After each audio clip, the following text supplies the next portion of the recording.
De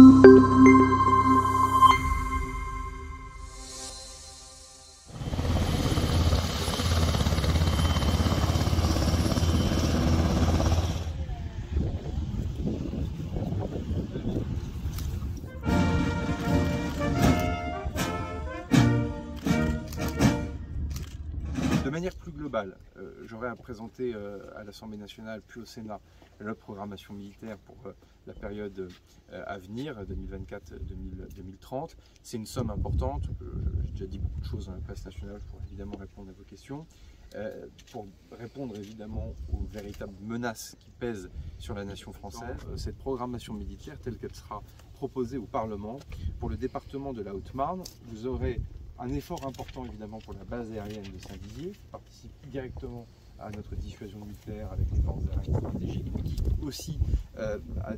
un rôle important en matière de défense sol-air sur notre territoire, avec l'arrivée de 200 T de nouvelle génération. Vous savez, ce sont les dispositifs Mamba qui permettent de faire des couvertures de défense solaire très importants. C'est notamment désormais assez connu parce que avec l'aide à l'Ukraine, évidemment, cette affaire est devenue grand public. Là, en tout cas, il s'agit de faire un saut de génération sur le segment santé, et donc Saint-Dizier va en profiter directement. Sur la couche d'en dessous, les remplacements des missiles Crotale vont se poursuivre avec l'arrivée du dispositif de VL-MICA. Là aussi, c'est évidemment un point important. Dans le pivot Rafale, Monsieur le Président, la base aérienne de Saint-Dizier va voir arriver 9 nouveaux Rafales dans la période. Donc on continue évidemment là aussi cette régénération de notre flotte de chasse, y compris d'ailleurs pour les missions nucléaires comme conventionnelles, puisque nos chasseurs sont en capacité évidemment de remplir les deux missions.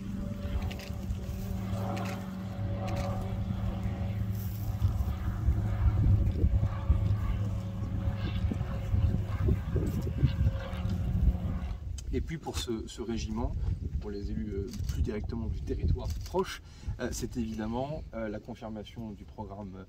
Patroleur que vous venez de voir, confirmation avec une augmentation évidemment des capacités, 5 systèmes en tout pour la période. Non seulement ces 5 systèmes avec 28 avions, mais enfin c'est surtout qu'au-delà même de l'aéronef et de son système, désormais on va financer en plus des blocs qui permettent de faire soit du renseignement, soit évidemment de l'appui-feu, et donc on va définitivement se lancer dans l'aventure Patroleur. Tout cela va également s'accompagner de travaux importants d'infrastructures sur la base aérienne de Saint-Dizier comme sur ce régiment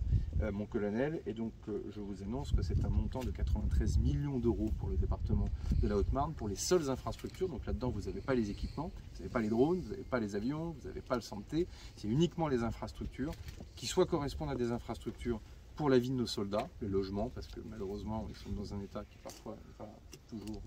reluisant, c'est le prix du passé qu'on est en train de réparer, soit des infrastructures purement militaires, des infrastructures d'accueil, comme par exemple celles-ci qui sont assez récentes, en tout cas ça se voit.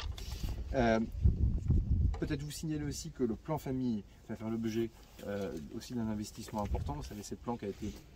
développé en lien avec les collectivités territoriales pour la génération à venir, pour permettre justement de faciliter la vie de nos soldats, pour l'accès au logement, l'emploi des conjoints et conjointes,